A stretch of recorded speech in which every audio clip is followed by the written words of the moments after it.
There's Kevin with Deckbuilder.com. We're with this week's episode of the Market Monday. I guess you guys don't mind the editing videos, just the shoot and go type style. I think everyone's fine with that, just me rambling. I'll continue to do this. I'm going to still try to get one video per month.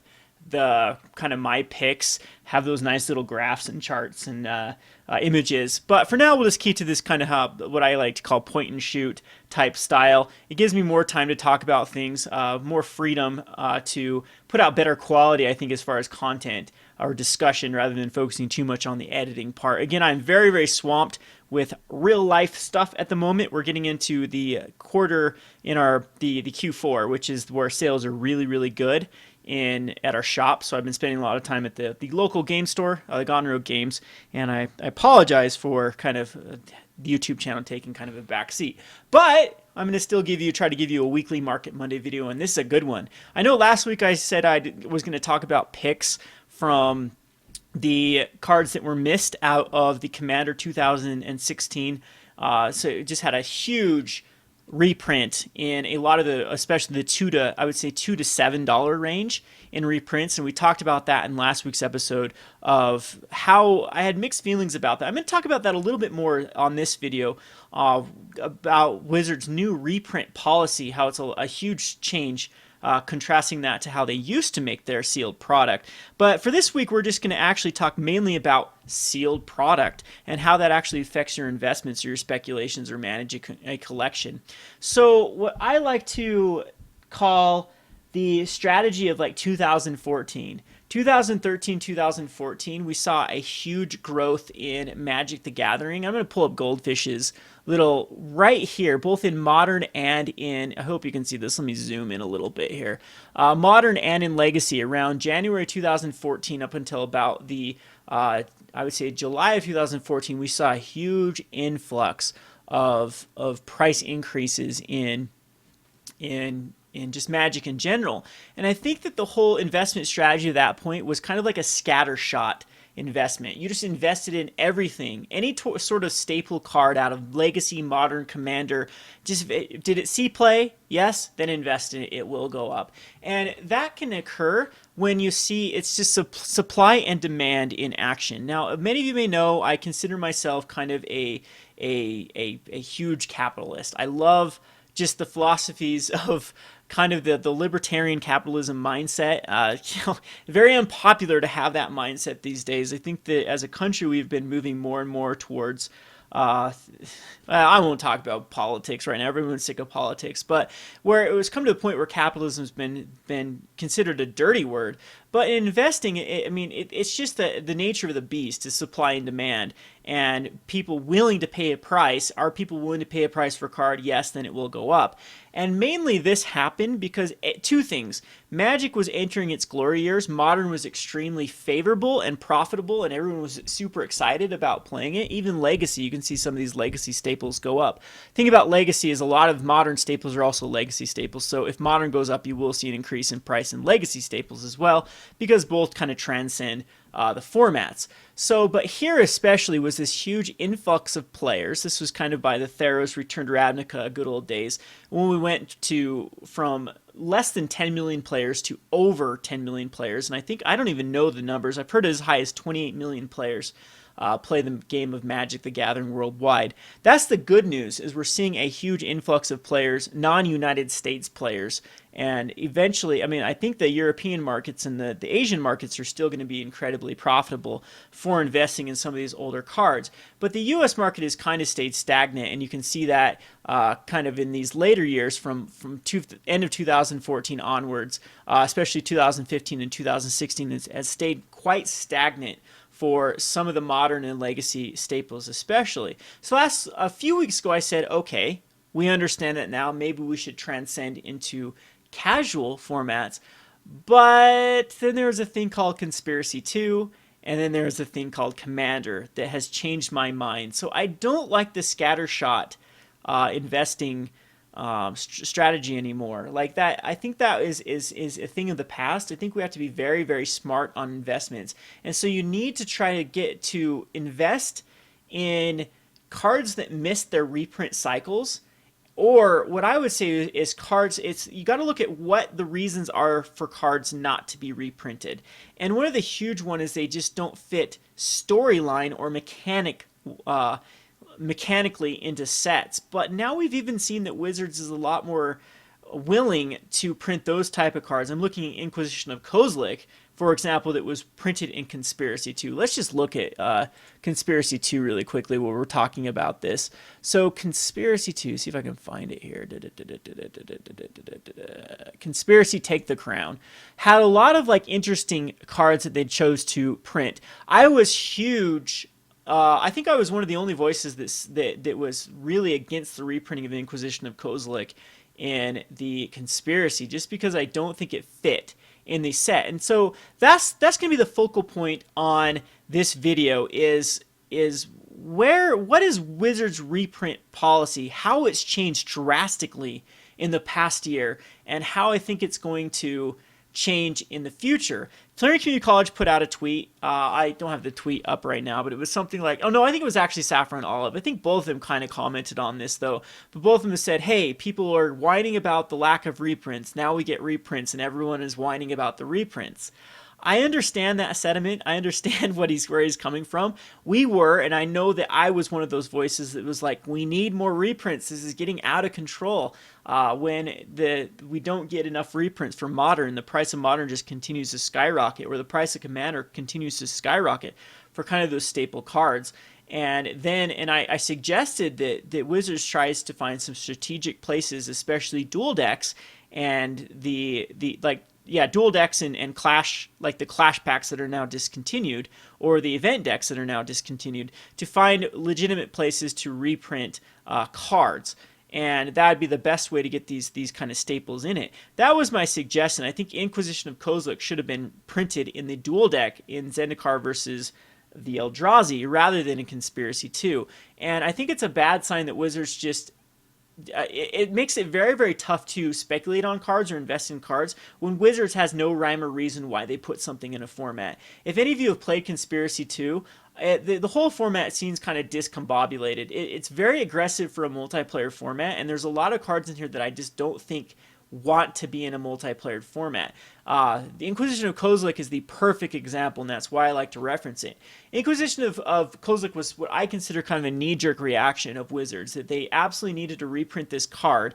It did get a huge reprinting in the Modern event deck, but that wasn't enough, and so they slammed it in Conspiracy. One, as a way to draw people to buy the packs, and two, as it just needed some justification for people to continue to buy the set or to print it in. To me, though, I think Inquisition of Kozilek was a terrible fit in Conspiracy. In a multiplayer format, it's basically a huge card disadvantage because you're using a card to get rid of 1/4 of a card. And why I like to say that is it's the worst thing to do in a format where you're trying to be diplomatic, is to first turn rip out a card out of your opponent's hand. Out of one opponent's hand. You make an enemy, very first turn, or Inquisition of Kozilek loses its value later on. It's a first turn play. And so your card disadvantage comparison towards the rest of the field, and you make that enemy right off the bat. And so it does not want to be in Conspiracy 2, yet Wizards was okay throwing it in Conspiracy 2. I would say Serum Visions is also one of those type cards. It's fine. It's a nice little filler card. But in a format where you want to, I guess Serum Visions doesn't fit that criteria. But it's still a card that is probably so much better in a single player type, or with cards that actually have a theme to try to put things on top of your library, like miracles, things like that I don't think there was much in this set. Maybe there was. But after playing Conspiracy 2, a lot of those cards were actually affected the game. I had to take an Inquisition of Kozilek, pack one, pick one, a couple of times. Just because I have this kind of rule of thumb, and I know a lot of you do as well, that if a card is worth more than a booster pack in a draft, you take the card. Of course, especially if you're in a casual format. A lot of the Conspiracy drafts that we play don't even have prize, because if you've ever done prize in a multiplayer format, it just turns into an awful, kind of an awful experience when people collude, and there's no way around that. So we did prize for Conspiracy, and what happened was we had a group of people basically throw games and gang up on people that were in the outside of the group, just so their buddy could win the prize. So we went away from conspiracy and giving out prize for it. We just gave participation prize instead of actually giving out huge prize. Anyway, story for another day. But I just really felt that way, that the Inquisition of Kozilek was the greatest sign that Wizards was willing to throw a card which has a very, very specific name. Kozilek was nowhere in the conspiracy plane. I don't even know much about the conspiracy storyline, but it didn't fit in the storyline and it didn't fit mechanically, yet Wizard was still willing to reprint it. So it used to be an investment strategy of mine to pick cards specifically like Inquisition of Kozilek because they were safe. They couldn't be reprinted in storyline wise and they couldn't be reprinted mechanically wise. If they fit both those criterias, then invest in the card. But with Commander, and we'll just go over the recent products. So that's what I have this open for, with the upcoming products. With Archenemy Nicol Bolas. Do we actually know what that actually is? Let's learn more about this. Geez, I need to be up, and I'm a store owner and I don't even know what this is. So, oh, Archenemy. That was the... Okay, so it takes... Did they already... No, have they ever printed this before? This is... Oh, this isn't a... No, this is just a new Archenemy. Haven't they done these before? So, holy cow, it's going to be $60.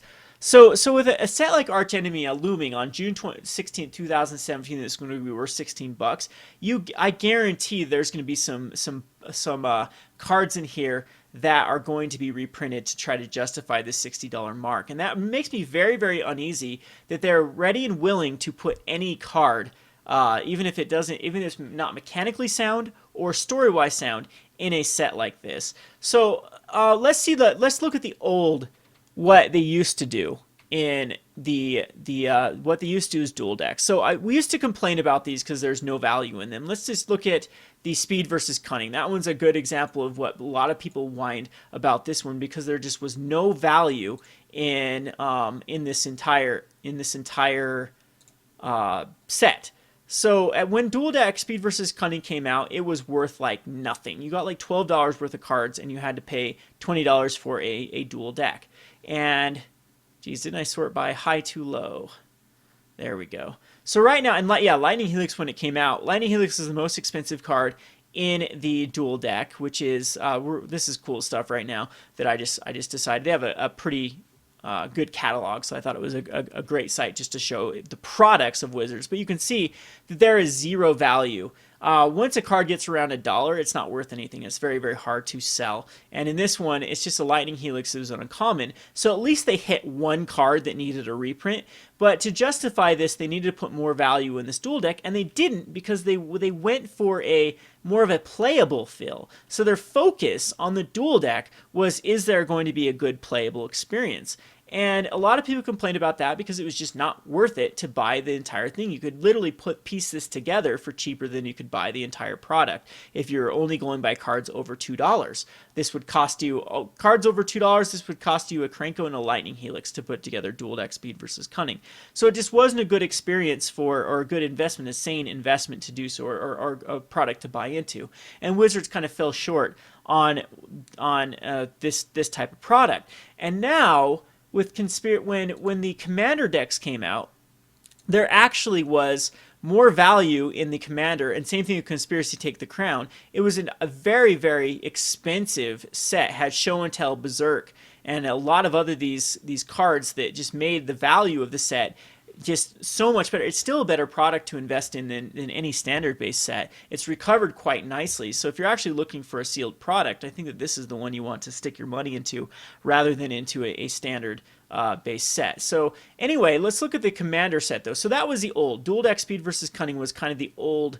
I guess we can actually look at this too. So let's look at Zendikar versus Eldrazi. The entire value, if you're going to piece it out, would be $31. When it finally released, it went down to about $26. But again, cards over $2, we have two. Eldrazi Temple, which was kind of a happy accident, when the Eldrazi winter happened, and now it's a staple in like Death and Taxes or Eldrazi and Taxes, and the Avenger Zendikar, which has actually recovered nicely. But after that, there's zero value, and so this would have been the place to put the Inquisition of Kozilek. It fits a storyline. We already have Artisan of Kozilek, and it would have given people reason to actually buy into this product. Also would have worked nicely with the themes of this deck too, because one of the problems is this is a control-based deck, the red one, the red-black, and the green-white was more of the more aggressive, we're going to beat you before you can get out your big Eldrazi. So Inquisition of Kozilek was the perfect card to actually put into this, but for whatever reason, Wizards decided to forego that, and they've completely changed their tone to it. So now let's look at the Commander set, which I have the biggest gripe about, because I think this falls in the same category as Conspiracy. A lot of these cards just do not work in the multiplayer format. We see the cards, it did have a lot of these cards that I think did need reprints. Master of Ethereum's kind of weird because that whole deck is kind of awkward with, I mean, you do get out of a lot of artifacts. Yeah, I guess the Master of Ethereum does work in the artifact deck. But there was, when I was going through them, a lot of these cards that I didn't understand why they were put in the deck. There just wasn't enough to do with them, and they felt kind of just awkward in the sets, and it just seemed like Wizards went out of their way, instead of looking for a good experience, just printed a ton of cards that needed to be reprinted. So how does that affect investing in cards or speculating in cards? I think that we need to say that this is the new rule of thumbs. The old dual decks carrying terrible value, and sets having like Conspiracy 1 not having enough value in it to justify buying it are the thing of the past. We are going to get products with a lot more value in them. I think that Wizards is trying harder and harder and harder to keep up with their numbers. Let's talk about this for a second. I know that I'm all over the place with this video, but to explain that better than me is Rudy over at Alpha Investments. He does this great video called There Is No Eternal Master Reprint, Best Public Relations Stunt Ever, where he talks about what he thinks is the driving force behind why Wizards is doing this. The setting aside Eternal Masters now for a secondary print, or not, it's not a print run, it's just they're releasing the rest of the stock. And also some of why it makes sense in a business standpoint that they're releasing so many of these like high-end products just to try to keep up with like a sales growth because of shareholders and investors in the Hasbro company kind of demanding it. So I highly suggest going over and watching Rudy's video. A lot of times we don't see eye to eye, especially on investments. It's all about that fetch, Rudy. All about that fetch, which is now plummeted. There is no fetch land over $16, which makes me grin because I love being right, and the fetch land was a huge debate and a huge kind of chasm between the investment community. Everyone was all in on Thoughtseize and the fetch lands, and I was in the mindset of get rid of the fetch lands and the Thoughtseizes because there's way too many in the printing on comparison to other cards. And so far, I think I've proven to be right about that. Kaladesh was just completely overprinted, and not Kaladesh, excuse me, Khans of Tarkir was completely overprinted and overopened, and Fate Reforged even had the fetch lands in them, and they are still on that downward trend. But anyway, go watch Rudy's video. Another person who talks about this, MC Headquarters, actually does have a very good video about kind of the misdirection that Wizards used about Eternal Masters. Now, I have two perspectives. Well, three perspectives. One is a player, one is a store owner, and one is a kind of a speculator, a person that wants to manage a good collection. So first of all, I've told this story before, but I re-entered Magic the Gathering when I had no disposable income. I've talked about this before in the past. We'll just go over this again because it's relevant. When I played Magic the Gathering when I was little. Very, very little. I was introduced to it when I was in high school. No, even middle school is when I was introduced to it. Revised, 1993. My friend, who was very, very nerdy, introduced me to Magic the Gathering, and I fell in love with the game. We especially fell in love with the game because I come from a very, very Mormon family, and we weren't allowed to do anything on Sundays. And so my brother and I would like watch TV or go play with friends on Sundays. So me and my brother would wait until about 5 o'clock when my parents would just disappear, go take their naps or whatever, whatever. So, but we still weren't allowed to go do anything. If they hear the TV on, we'd get in trouble. So we'd go and we'd sneak in his room and we'd play Magic. And that was kind of my every Sunday. I had to look forward to playing Magic. So Magic, I've been playing Magic for a long time, but I've taken massive, massive breaks. And one of the breaks that I took was I was in a relationship with a highly dysfunctional person with a condition called borderline personality disorder, which is very, very disruptive to your life. And she put me in an incredible amount of debt. By the time that I actually left the game, I was in tens of thousands of dollars in debt. And one of the reasons why I got back into Magic is one thing about with people with borderline personality disorder is they do a wonderful job of pitting you against your friends and your family and really killing your social life. She was super, super jealous. One of the very first things that when we got into a relationship she had me do is delete all the phone numbers of girls in my phone. And it got to the point that even like close family friends or cousins she made me delete. And I was just, I was in love, and I thought this for whatever reason was reasonable to do so. And it's so after the relationship kind of dissolved and I was left picking up the pieces, I had a very, very low social support and didn't have a lot of friends. And so I kind of just decided to get back into Magic. I saw a game store and I said, hey, what the hell? I used to love Magic. I'll play Magic. But I didn't have a lot of disposable income. And so I had to learn how to manage my collection.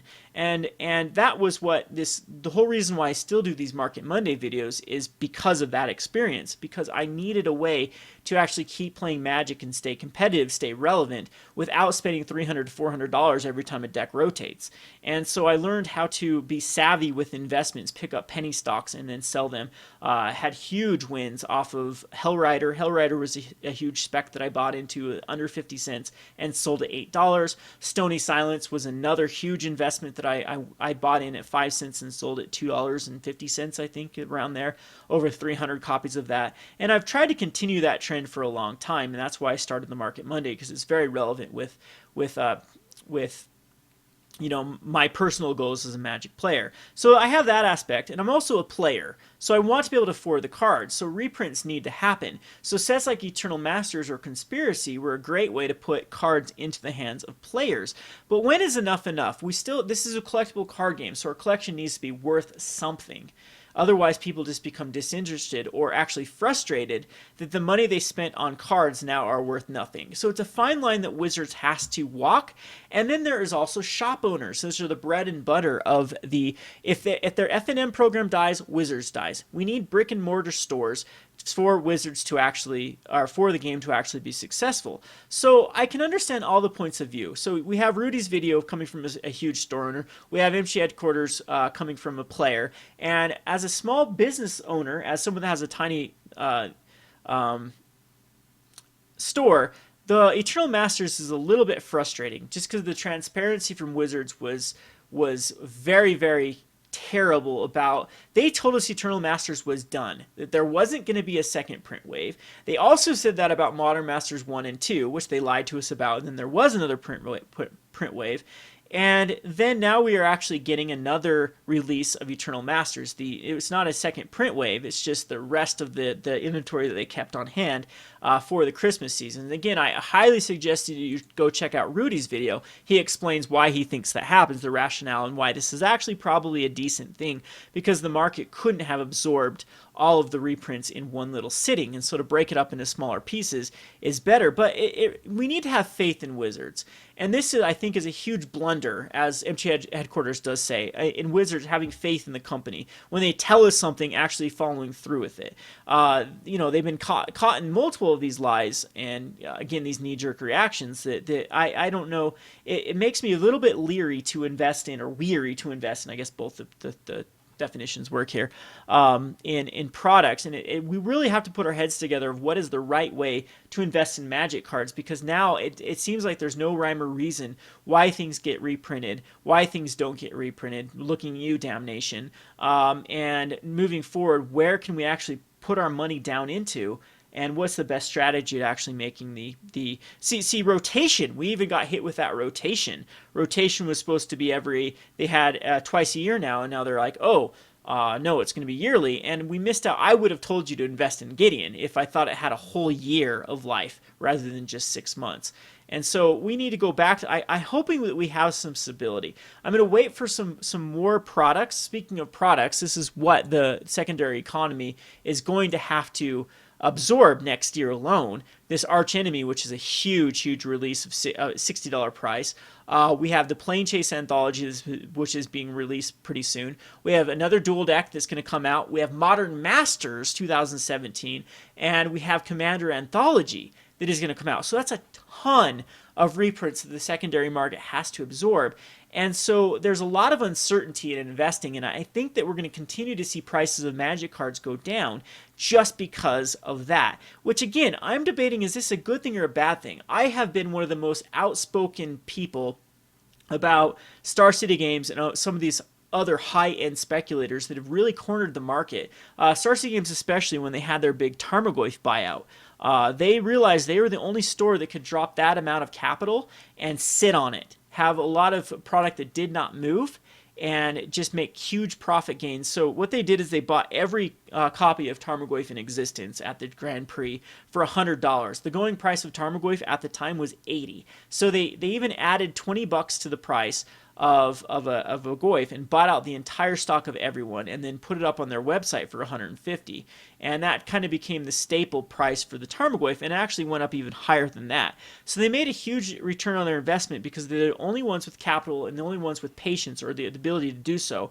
And I've been calling for years for Wizards to punish them. And so now when Wizards finally does punish them by releasing a crap ton of reprints, and I know Star City Games and a bunch of other these stores are just really getting killed by their initial investments becoming kind of sour because of losing all this. Tarmogoyf is now under $120. You can find them on eBay for $100 a piece.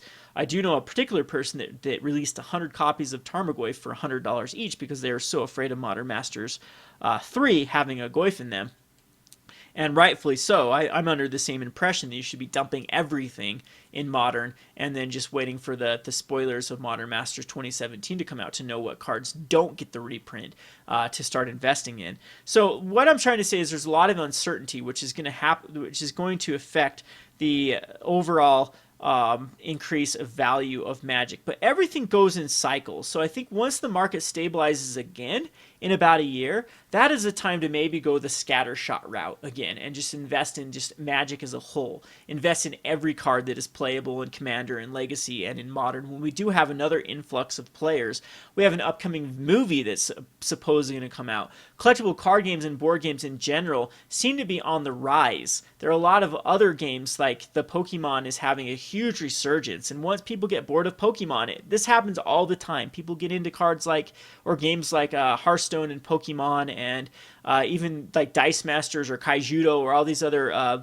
lower end games that I would say are inferior to Magic, and then they get bored of that, and they graduate, they take off those training wheels and join Magic. We saw a huge influx of Magic players just when the World of Warcraft CCG died. And so I'm going to wait for another boom like that, and I think the scattershot investment strategy will be good then. So, wow, I've gone all over the place. I had a whole script of what I was going to talk about, so let's try to reel this back in. So basically, we need to figure out the policy for Wizards, because it's changed so drastically, their attitude towards reprints. And so, again, I think that if you're going to get anything from this video, I think that we need to be incredibly smart on our investments. And it's a lot more volatile than it used to be. And so I would avoid Modern, especially Modern cards. The fetch lands might actually be something to invest in if they get below $12, which I do think there already is one card, the Windswept Heath, which is under $12. It's around $11 right now, and then we also have the Bloodstained Mire that's really approaching that. I think the $8 to $12 is someplace that Modern Masters will add a ton of cards into the pool, which will decrease the price of Modern decks, which will mean more people will get into the format just because it's more affordable. And then that will, of course, make fetch lands go up. So there will be a price point to get into those, a safe price point. It's just, the whole purpose of this video is to tell you that things are changing.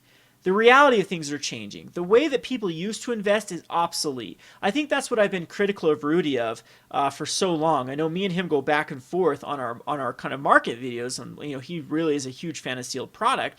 I said the day of sealed product is gone, and I think that reprinting like anthologies is this. And we have anthologies here. We'll probably have another. Yeah, we have a Commander anthology. We'll probably have another dual deck anthologies coming shortly, or some other sort of anthology set coming. Eternal Masters, we're gonna have another one of those. I just don't think that the sealed product is necessarily the greatest place to put your money anymore. Of course, it's one less pack in existence every time someone cracks a pack. Every GP, there's people that always want to go do like a time spiral draft just for the shits and giggles. So I understand that's something that will become more and more scarce as time comes on. But if they're just willing to reprint the cards that are involved in those sets over and over and over, then sealed product isn't nearly as enticing. If we know that in an Innistrad, or that Modern Masters 2017 is going to hold a Liliana, is Innistrad, the original Innistrad booster box, going to actually go up anymore? Because it's people are still trying to get that foil Liliana. Once that goes away, the foil Snapcaster and foil Liliana, is it really enticing to really want to buy an Innistrad box? We could actually see a lot of these crash in price. And so I don't know. That's just my whole gist on that. We have a lot to absorb in the secondary market with 2017. We had a hell of a lot to absorb in 2016. And I don't see things changing. I think that we're finally getting the reprint attitude shift from Wizards of the Coast. Alrighty, last but not least, what else was I going to talk about? I think that's enough for the Market Monday video. Next week, I promise we'll get back to the swing of things of actually picking cards to invest in. I think that I gave you some guidelines last week to look at the Commander 2016, just Commander staples in general, of each of those more recent sets, like Theros block, Return to Ravnica block especially, that cards that did not get reprinted out of those sets, and invest in those type of cards, especially at the Mythic Rarity level. But even if that isn't the most sound advice with a lot of these other Modern Masters 2017, we don't know what the hell that can include. The Modern Masters in the past has had casual cards like Doubling Season just jammed into them. And then we also have upcoming a lot of Commander anthologies. Right there will be a lot of known reprints, and just a lot of uncertainty. So my question to you, I guess, closing this is, what is your investment strategy? You hear about a lot from me of what my investment strategy is. I like to target those cards that are undervalued and overlooked. I love sideboard cards. I've always been a huge fan of sideboards because it's out of sight, out of mind a lot of times, and I love cards with specific set names and set abilities, because those are so hard to just jam into any old reprint and whatnot. And also, what do you think about the policy? Do you prefer this aggressive reprinting by Wizards, or do you think they should be more strategic about it, more tactical about it? I'm hoping that 2016 they got it out of their system, and then they can go back to more tactical. We needed the big companies to get one, shoved down their throat, like stick it to them. This is what you get for investing in 10,000 copies of a fetch land, or Tarmogoyf, for example. Have it get reprinted into oblivion from a Commander type deck. So that always just puts a smile on my face when the big corners, the people that buy out a complete stock, get screwed because of a reprinting. I'm looking at the reserve list, and I will chuckle if the reserve list does get abolished, and all those people that just bought into reserve cards just for the sake that they were reserved get a reprint. So anywho, hope this video was still good. I know I was all over the place. I probably didn't finish a lot of thoughts. What else did I have on the agenda? Oh, huge thing on the agenda. Huge thing on the agenda, which I should have pushed. So speaking of reprints, and speaking of coming from a local game store, I have no way, my local community has no way to absorb the amount of product that we're allotted. So I can ship these to the US. I have a few, I think 6 of each, Eternal Masters and Plane Chase anthology, that we can sell to my fans. So hopefully these only go to fans. Last time I know that some people just I'm selling these for way low. 215 for Eternal Masters and 135 for Plane Chase. We've matched eBay. They're trending at about 219 on eBay for the Eternal Masters, and they're trending about 139 ish, I believe, for Plane Chase anthologies. So we're gonna match kind of eBay prices just so that I have no use for them at my local game store. We still make a nice profit off of these by selling them at this price. So you'll support Rogue Deck Builder, and you will get basically an eBay priced product. This is probably cheaper than you can get them at your local game store. And so if you just come over to roguedeckbuilder.com/store, we are selling Eternal Masters booster boxes and Plane Chase anthologies. So if you're a fan of these Market Monday videos, this is definitely a way to give back and to help support our channel. All the proceeds go to me. I am the majority. Me and Zach were 50-50 partners in the business, so any profit margin that we have left over goes to supporting me and the channel. And I have a lot of things I want to do. I really want to spend a good amount of money in the website. I still want to create a deck list generator that's in-house, basically, that we host on Rogue Deck Builder, so then I can do some cool things with just deck lists, so I don't have to send traffic out to unsponsored sites and whatnot, and just keep it all internalized. I also want the ability for users to be able to submit their own decks to Rogue Deck Builder and have it build a deck right on Rogue Deck Builder. But all of that, we'll probably have to upgrade the website and have more server space and have more ability to kind of have that traffic. And I also want to bring on other content producers and have kind of a one-stop shop for everyone, newcomers and oldcomers alike. I've talked about it. I tried to get everyone involved, the bigger name YouTube channels, to have this one-stop. I mean, Darius and I've talked about it in the past. It just seems like everyone's busy around the holidays. This election cycle is really done a number on a lot of people. But I've been talking to a lot of people. I want to do a lot more collaborations and just have a nice little home that is driven by a community rather than more these huge store oriented places like the Star City Games and whatnot. So to do so is going to require a lot of capital. So if you actually have some programming skills, I know I've done this before in the past and I've been so terrible at getting back to people, but you can always submit a resume to Rogue Deck Builder, roguedeckbuilder@gmail.com. If you can help us out with programming, I mean, that could be definitely if you can't support monetary, buying products or donating or Patreon or whatnot, then just offering your services. If you're a talented programmer, I could definitely use someone that knows how to, especially SQL or how to manage a database and things like that. I could use you at Rogue Deck Builder. I have a lot of ideas I want to do. Unfortunately, I'm a one person. I am a very good project manager. I think that's my good calling in life, is directing people to carry out my vision. I'm a terrible implementer. I'm a terrible person of actually doing the nitty gritty and learning how to do these things on my own.